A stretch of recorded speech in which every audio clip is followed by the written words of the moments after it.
दुनिया भर की तरह पाकिस्तान में भी कोरोना वायरस फैल रहा है और बल्कि पाकिस्तान में 9 मई के बाद से जब से लॉकडाउन में नरमी की गई है, लोगों का मेलजोल बढ़ा है, मार्केटों में रश देखा गया है, पब्लिक सेक्टर ट्रांसपोर्ट खोल दिया गया है, उसके बाद से ये बात हकीकत है कि कोरोना वायरस के केसेस की तादाद में इजाफा हुआ है। ना ही सिर्फ केसेस की तादाद में इजाफा हुआ है बल्कि जो क्रिटिकल पेशेंट्स हैं उनकी तादाद में भी इजाफा हो रहा है और जो अमवात हैं उनमें भी इजाफा हो रहा है। पिछले 24 घंटे में तकरीबन 22,000 से ज़्यादा टेस्ट किए गए, जिसमें से 4,734 पेशेंट्स कोरोना वायरस के पॉजिटिव आए, यानी कि शरह अभी भी 21% है। और पिछले 10 दिन का डेटा हम आपके साथ शेयर कर चुके हैं, जिसमें लगातार जो शरह है पॉजिटिव केसेस की वो 20% से ज़्यादा आ रही है। कल एक दिन में सबसे ज़्यादा अमवात हुई हैं, 97 कल लोग जाँ बाक हुए हैं इस कोरोना वायरस की वजह से, और अब जो टोटल अमवात हैं वो 1935 हो चुकी हैं।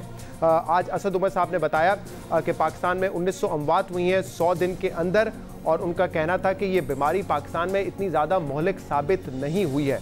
अगर आप किसी एक जान की हवाले से बात कीजिए, पाकिस्तान में जो केसेस की शरह बढ़ रही है या अमवात की शरह बढ़ी है, उस हिसाब से देखें तो यकीनन पाकिस्तान में अमवात ज़्यादा हो रही है पहले के मुकाबले में। एक जान जाना यकीनन ये भी बड़े अफसोस की बात है। लेकिन अगर आप ग्लोबल पर्सपेक्टिव में देखेंगे तो शायद असद उमर साहब की बात दुरुस्त नज़र आती है, क्योंकि यूरोपियन कंट्रीज़ में, अमेरिका में जो अमवात हुई हैं वो एक दिन में 2-2 हज़ार लोग भी वहाँ पर जाँ बाक हुए थे इस बीमारी से, जो कि पाकिस्तान में नहीं देखा गया है। लेकिन जो ट्रेंड है वो ख़तरनाक है। वो इसलिए ख़तरनाक है क्योंकि पिछले 20 दिन में अगर आप देखें तो अमवात की शरह पाकिस्तान में बढ़ती रही है। बिलावल भुट्टो ज़रदारी साहब ने आज प्रेस कॉन्फ्रेंस की है और कहा है कि हम कोशिश कर रहे थे कि ये मर्ज ज़्यादा ना फैले, सिंध की हद तक, अपने सूबे की हद तक हमने कोशिश कर रहे थे, लेकिन हमारी कोशिशों को सबोटाज किया गया। उन्होंने ये भी कहा कि इस वायरस को ज़बरदस्ती फैलाया गया है। हमारा वज़ीर आज़म कहते हैं कि पाकिस्तान में अब कोरोना वायरस फैल चुका है और हम कुछ नहीं कर सकते हैं इसको रोकने के लिए, और हमें बस इसके साथ अब जीना पड़ेगा। पाकिस्तान में कोरोना वायरस ज़बरदस्ती फैलाया गया। जो अमल, जो स्टेप्स सारे पाकिस्तान में, सारे सूबे में अपने तौर पे कम वसाइल से कोशिश कर रहे थे कि इसकी फैलाव को रोका जाए, हमारा ये कोशिश सैबोटाज ज़बरदस्ती करवाया गया। मैं किसको जिम्मेदार ठहराऊं कि पाकिस्तान की per capita daily mortality rate Bharat से आगे है? मैं किसको जिम्मेदार ठहराऊं कि पाकिस्तान में जितने कोरोना वायरस के विक्टिम्स हैं उतने चाइना में भी नहीं है? किसी को तो जिम्मेदारी उठाना पड़ेगा। पाकिस्तान की वफाकी हुकूमत ने पाकिस्तान की गरीब अवाम को ना सिर्फ सेहत और ज़िंदगी को ख़तरा में डाला है, मगर उनका मुआशी सूरत हाल को तबाह कर दिया है, और अब उनको जवाब देना पड़ेगा। उन्होंने ये भी कहा कि जब वफाकी हुकूमत की तरफ से वल्गारा जाता है तो हमारे यहाँ लोग मुश्तइल हो जाते हैं, अस्पतालों पर हमला होता है, डॉक्टर्स और नर्सेस पर हमला होता है, इसकी जिम्मेदारी भी वफाकी हुकूमत पे आती है। साथ में उन्होंने ये भी कहा है कि अगर केसेस की तादाद बढ़ी तो हमें कुछ एरियाज़ को बंद करना पड़ेगा और मुमकिन है कि हमें एक सख्त लॉकडाउन की तरफ दोबारा जाना पड़े। मैं इस हथियार को बिल्कुल as in we not ready to completely leave this tool. एक तो हम, जैसे मैंने कहा, हमारा टेस्टिंग कैपेसिटी में इजाफा करना, हेल्थ कैपेसिटी में इजाफा करना, मैसेजिंग कैपेसिटी में, अवेयरनेस कैंपेन में इजाफा करना, वो तो हमारा स्ट्रैटेजी और कंपोनेंट का हिस्सा है। और जहाँ तक हमारा लॉकडाउन की बात है, वो फेजेस, जोन्स और फिर कंप्लीट लॉकडाउन, सारे ऑप्शंस सिंध हुकूमत के पास है। सारे ऑप्शन सिंध हुकूमत के पास मौजूद है। लेकिन आपको याद होगा कि कल पाकिस्तान के वज़ीर आज़म इमरान खान ने यह कहा था कि ये पॉसिबल नहीं है कि हम दोबारा लॉकडाउन की तरफ जाएं, ये बात मुमकिन नहीं है। अब हमने आगे जाना है। ये इसलिए आपका बहुत ज़रूरी है ये जो SOPs के ऊपर लोगों को अमल करवाना, क्योंकि लॉकडाउन के वापस नहीं हम जा सकते वहाँ। ये मुल्क का लॉकडाउन नहीं बर्दाश्त कर सकता। सिर्फ अगर लोगों को कमरों में बंद कर दें तो वो थोड़ी देर फैलाव उसका स्लो हो जाएगा, लेकिन रुकेगा नहीं, क्योंकि ये वायरस इससे फैल रही है। और अगर हम बंद करते हैं और लॉकडाउन करते हैं तो ये याद रखें कि सारी दुनिया में लॉकडाउन का जो असल नुकसान है वो हमारे गरीब लोगों को है। इमरान खान समझते हैं कि दोबारा लॉकडाउन नहीं हो सकता। बिलावल भुट्टो ने कहा कि हम फेज़ वाइज देखेंगे, अगर ज़रूरत पड़ी तो आखिरी फेज़ में हम मुकम्मल लॉकडाउन की तरफ भी जा सकते हैं। इस वक्त हमारे साथ मौजूद है वफाकी वज़ीर अली ज़ैदी साहब। अली ज़ैदी साहब, बहुत बहुत शुक्रिया, आपने हमें ज्वाइन किया। जब NCC की मीटिंग होती है, वज़ीर आज़म आके ब्रीफिंग देते हैं तो ये बताया जाता है कि तमाम फैसले जो किए गए हैं वो इत्तेफाक राय से हुए हैं, तमाम सूबों की इसमें मुशावरत शामिल थी, उनकी मंशा इसमें शामिल थी। लेकिन आज जब हमने बिलावल भुट्टो साहब को सुना तो ऐसा लगता है कि एक बहुत बड़ा फर्क है आपकी सोच में उनकी सोच में। वो तो समझते हैं कि इस वक्त जो नरमी आई है लॉकडाउन में वो आपके प्रेशर की वजह से आई है और जबरदस्ती इस वायरस को फैलाया गया है, और उनकी जो कोशिश थी सिंध हुकूमत की इस वायरस को कंट्रोल करने की, उसको सबोटाज किया है वफाकी हुकूमत ने।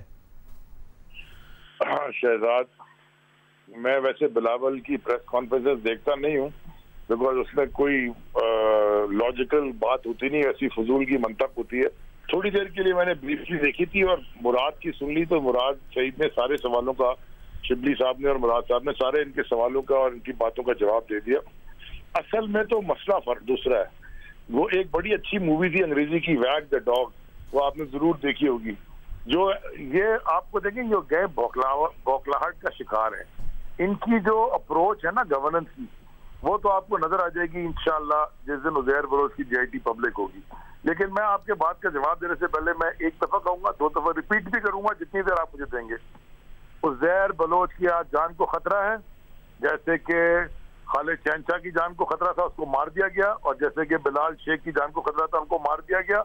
उज़ैर बलोच की JIT इन्होंने नहीं रिलीज की, कोर्ट के फैसले के बाद इन पर कंटेम्प्ट लग गई है सिंध हाई कोर्ट में, और इस कंटेम्प्ट की वजह से 23 जून को उनको जवाब जमा कराना है, वरना इनकी हुकूमत को भी खतरा है। इसलिए उसकी जान को खतरा है कि अगर उसको कुछ हो गया और वो कराची सेंट्रल जेल में है तो ये बच जाता है। अली साहब, आपने अपनी ये बात मुकम्मल कर ली, क्योंकि आपने ट्वीट भी किया था, मैंने आपका ट्वीट देखा था। जी, कोरोना पे आ जाए प्लीज। अब मैं आपको कोरोना पे जवाब देता हूँ। इनका जो गवर्नेंस मॉडल है ना, वो भी उसी से लिंक कर लें जो वो गवर्नेंस मॉडल था। गुंडागर्दी, मार कुटाई, पूरे पाकिस्तान के अंदर 18वीं तरमीम के बाद ये इख्तियार हेल्थ का ये सूबों का है भैया। इन्होंने एक जितनी भी आज काम हो रहे हैं ना कराची में प्राइवेट अस्पतालों में हो रहे हैं, जो अफोर्ड कर सकता है बेचारा चला जाए, और जो बनाया भी है वो जो एक्सपो सेंटर में, वो NDMA के साथ मिलकर बनाया है। इन्होंने किया क्या है, व्हाट हैव दे डन? अगर मुझे ये को समझा दें कि इन्होंने ये अस्पताल ठीक कर दिया, पूरे सिंध के अंदर कोई, इन्होंने तो अस्पताल के स्ट्रक्चर बना के खाली छोड़े हुए। हमारे हल्के में नीपा में अली साहब, माजी में तो जो हमारे अस्पतालों का हाल है उस पर खैबर पख्तूनख्वा में भी बात हो सकती है, पंजाब पर भी हो सकती है, जगह जगह हो सकती है। लेकिन देखिए इस वक्त एक कंसर्न जो था ना, एक कंसर्न जो था वो ये था कि अगर हमने तेजी से लॉकडाउन खोला और बगैर SOPs को फॉलो करवाए खोला, मेरे ख्याल से अब ये ज्यादा अहम है कि SOP फॉलो नहीं करवाए और हम तमाम सेक्टर्स को खोलते गए, जिसकी वजह से ये मर्ज तेजी से फैल रहा है। कल 97 लोगों की जहां भाग हुए इस बीमारी की वजह से, केसेस तेजी से बढ़ रहे हैं। कराची से आप ताल्लुक रखते हैं, कराची के जो बड़े अस्पताल हैं, चाहे वो सरकारी हो या निजी हो, वो बढ़ते जा रहे हैं, वहां पे वेंटिलेटर की फैसिलिटीज खत्म होती जा रही है। तो बीमारी फैल तो रही है, कंसर्न तो है ना इस बात का। पूरे खैबर पख्तूनख्वा में हेल्थ कार्ड मिल चुका है, वहाँ पे लोगों का इलाज हो रहा है। ऑफ कोर्स वहाँ पे भी SOPs लोग अगर खुद नहीं फॉलो कर रहे हैं तो अगर वो फैल रहा है तो उनका इलाज भी हो रहा है। लेकिन सबसे ज्यादा प्रॉब्लम तो इस वक्त सिंध और सबसे बड़ी प्रॉब्लम कराची में है। अगर ये SOPs को फॉलो नहीं करते तो ये पुलिस फेडरल गवर्नमेंट के पास है, ये लॉ एनफोर्समेंट जो है फेडरल गवर्नमेंट के पास है। वजीर आजम तो खुद आकर कहते हैं ना कि हम डंडे मार के तो नहीं SOPs को फॉलो करवा सकते। जब वो इस किस्म का बयान देंगे, जब वो ये भी कहेंगे कि हम दोबारा लॉकडाउन की तरफ नहीं जा सकते, तो कोई सीरियसली क्यों लेगा? उसको पता है कि मुझे जो कर रहा है मैं करूंगा, ना मेरी बाजार बंद होनी है दोबारा, ना मुझे दोबारा लॉकडाउन की तरफ जाना है, वो तो बेपरवाह हो जाएगा। जब प्राइम मिनिस्टर इमरान खान एक कॉल देते हैं ना, तो मिलियन लोग टाइगर फोर्स में जमा हो जाते हैं उनकी बात सुन के हेल्प करने के लिए। ये कम से कम जिस सूबे को लीड करते हैं, जिसमें हुकूमत बैठे 12 साल से, ये कम से कम लोगों को मोटिवेट और इंस्पायर ही करते हैं कि डंडे नहीं मार सकते। टाइगर जो जानवर है ना, वो इतना तेज है कि वो फौरी तौर पे गायब हो जाता है आपके आंखों से सामने। ये टाइगर फोर्स भी बिल्कुल वैसे ही दुकानों में काम करके चले जाते हैं, SOPs फॉलो करा के, किसी को नजर नहीं आते। मस्जिदों में SOP फॉलो कराते हैं, वहां से निकल जाते हैं इतनी तेजी से कि किसी को नजर नहीं आते। क्या हम 18th अमेंडमेंट के बाद अपने कानून कॉन्स्टिट्यूशन को ब्रेक करके और घुस जाए सिंध में? ये इनका काम है। ये जो आके टीवी के ऊपर बातें कर रहे हैं, इन्होंने किया, पहले ये बता दे, इनकी अपनी परफॉर्मेंस जरा बता देना।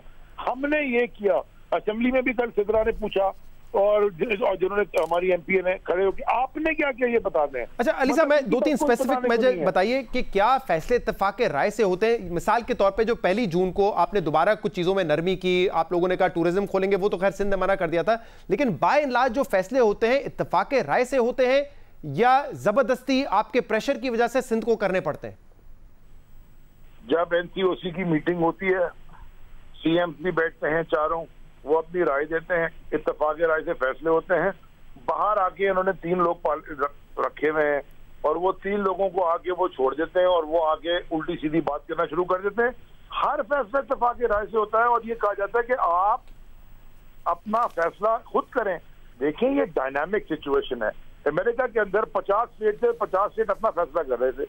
हर जगह का डायनामिक्स फर्क है शहजाद। कराची में, आप कराची वाले हैं, आप कराची में पले बड़े हैं, कराची की डिफेंस और क्लिफ्टन की डायनामिक्स फर्क है, लाइन दरिया और कुरंगी। लेकिन आप बताइए ना, क्या करेंगे हम? क्या इसी तरह चलते रहेंगे? कराची में मैंने बताया पहले तो निजी अस्पताल मुकम्मल उनके वेंटिलेटर्स या एचडीयूज जो है वो कंप्लीट होते जा रहे थे, सैचुरेट होते जा रहे थे, अब सरकारी भी होते जा रहे हैं। और सिर्फ ये कराची की बात नहीं है, मैं मिसाल के तौर पर आपको बता देता हूँ, हयाताबाद मेडिकल कॉम्प्लेक्स पेशावर में 25 वेंट है, 19 इस वक्त इस्तेमाल हो रहे हैं। लेडी रीडिंग बड़ा हॉस्पिटल है, वहां पर सिर्फ 6 वेंट रह गए हैं, बाकी 19 इस्तेमाल में है। मर्दान मेडिकल 17 वेंटिलेटर वहां पे ज्यादा खाली है।